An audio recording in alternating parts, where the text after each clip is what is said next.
guess, right? So imagine the threat system has sort of got something in its sights, but it's a sense that something's not right. But it's not fully fleshed out, the picture, because serpents are camouflaged, right? So the threat is hidden. Well, what the woman wants is to lay out all the things that might be wrong. Okay, well, the guy doesn't want that because, first of all, maybe your wife is upset about something in relationship to your children, and she doesn't know what it is. So now she has to go through everything she thinks that might be wrong. Well, even for you to listen, that's going to be rough because some of those things are going to be about you. And so you just have to shut up and you have to let her put her cards on the table.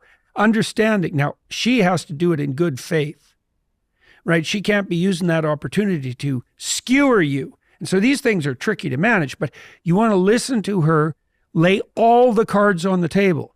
Now, the advantage to that is now you know where all the hidden snakes are. Now, if you do that, what you'll find out, and so will she, is that most of the things that she's worried about, she's not actually worried about. She won't know that until she lays them out on the table and can see them. And then both of you can triangulate to the actual problem, and then you can negotiate a solution and offer help. But if you jump right to help, the reason you can't do that is because you probably have the problem wrong. So then back to your question about helping. One of the most effective things you can do to help people is to listen. And there are technologies of listening. And so the first one is, don't assume that either you or the person who's talking knows what the problem is. It's so hard. Once you have the problem specified, you've solved like 95% of the problem. That diagnostic move is really hard. Are we sure we're addressing the most crucial issue? You have to have your sights focused right on the center point of the cross, right? Like in a gun sight.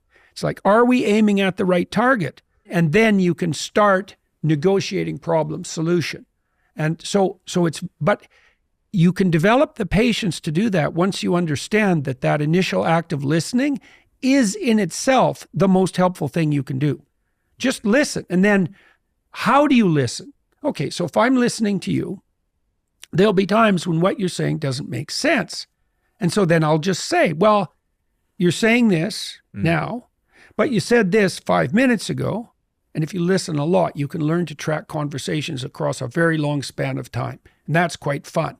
You said this, but then you said this, and they seem contradictory to me. You're not accusing the person. You're saying, I see an inconsistency in the way you're formulating the problem. And they'll sort of startle a little bit and then try to rectify that. They'll check you out to see if you're insulting them or trying to play a game of moral superiority first. But if it's just an honest question, then you're actually helping them lay out a description of the situation that's not internally contradictory. Okay, so, and the great podcasters do this. You see this with Rogan. All Rogan does is ask stupid questions. And the way he does that is by consulting with his own ignorance in humility. Rogan is listening. He's thinking, I'm a stupid lunkhead and I don't understand this. What do you mean? And that's brave because he's exposing his own ignorance, but it's honest because he doesn't understand, but it also unites him with his audience because, especially with someone like Rogan, the probability at this time that if Rogan doesn't understand the gist of the conversation that 95% of his audience doesn't understand it's like 100%. The importance of listening can't possibly be overstated. Listen, ask questions until you understand. And by doing that, you also help the other person clarify the situation. It is so hard to do. And I think we have to just pause at that step because it is, as you said like that's 95% of the challenge. It is so hard to do in relationships, in work. I've sat literally at this table with a colleague of mine about a year ago, and she was telling me, she works in one of my companies. She was telling me that she's unhappy in her role. And I remember sitting here and she gave me a bunch of reasons why. And I kept asking and asking questions. And after just 30 minutes of asking the questions, she had decided that in fact, everything she had just said was not the issue. And then it related back to a much more fundamental issue of just meaning in her work. See, okay, well, that's very important. That's very important. Jung called that a circumambulation. Okay, so now imagine the threat system is going off, right? It's saying something's wrong. But it's a primordial predator detection instinct. That's what's being triggered. it isn't it isn't capable of high resolution conceptual formulation, not to begin with. Something's wrong, something's wrong, something's wrong. Okay, what? Maybe this, maybe this, maybe this, maybe this, maybe this, maybe. Okay, now what happens is the maybes circle and spiral, right? And as you lay them out, you spiral inward to the gist of the matter. But you have to see, because you could imagine while this woman is explaining her problems to you, she's talking about things about the company and her relationship with the company that might be unsettling to you. So you're sitting there thinking, while she's laying out her problems, maybe you're getting defensive. Well, that's not true. The company's better than that. That's an unfair accusation. So you're feeling on the spot. Plus you want to jump in with your solution because you want to show that you're bigger than the problem that she's showing. Or maybe you're secretly attracted to her and you want to be a white knight. I mean, there can be 50 things. You're sitting there thinking about what you're going to say next because you want to play dominance, or maybe you think that's what you should do because you're a boss. And it's like, there's a lot of things that'll interfere with listening. But so you learn, you say, just shut up, ask stupid questions until the person that you're listening to has specified the problem. Now, if you're very fortunate, both of you will converge on that and it'll just become clear. Think, oh, you pointed this out. This is what that's really all about. Now, the person may be discovering too that they were resistant to that conclusion. Because the fundamental threat is more key to their self-esteem to their conception of themselves than allowed them to be comfortable. Before they get to the actual point, which is where they're going to be most vulnerable, they're going to throw out a bunch of screen concerns just to see if you can be trusted with something that will reveal their vulnerability.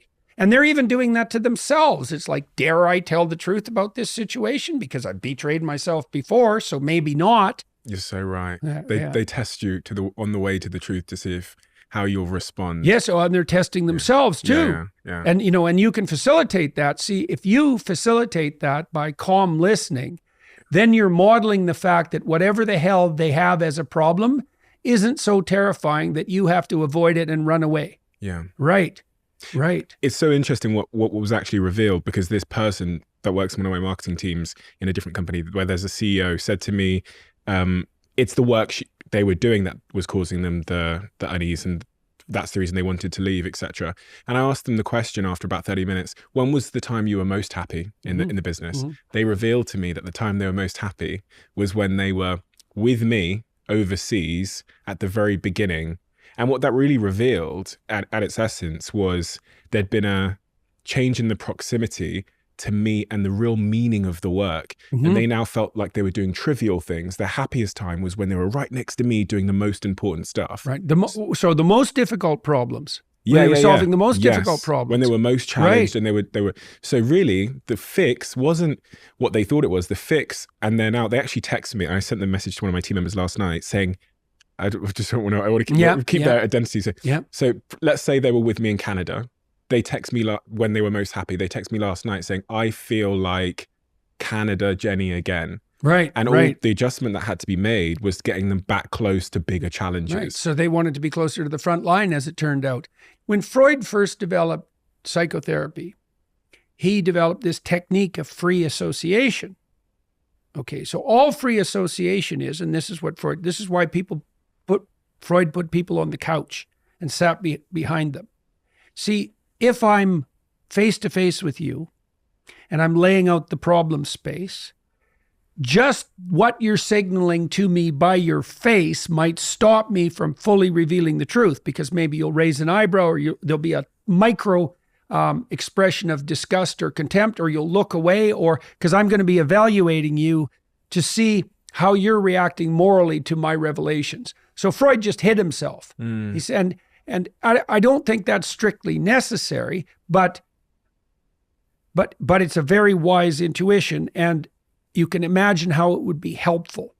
So now I think the counter to that is you can signal to someone who you're talking to, like, open reception of the message they're receiving, right? It's just that, and kids love this, right? One of the things kids are doing all the time is testing you to see if you're paying attention, and they will modify their behavior in any way imaginable to get attention.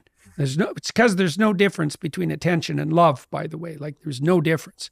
And so I don't think you have to hide yourself from your client, but that's why Freud did it. Now, what Freud noticed, and the psychoanalysts noticed, is that if you let people free associate, the topics that they picked would be linked to one another.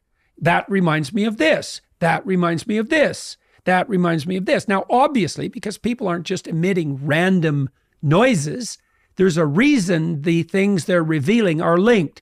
There's some implicit similarity that they're striving toward. Now, often what will happen if you listen to your wife, for example, she's laying out a bunch of problems and it'll spiral.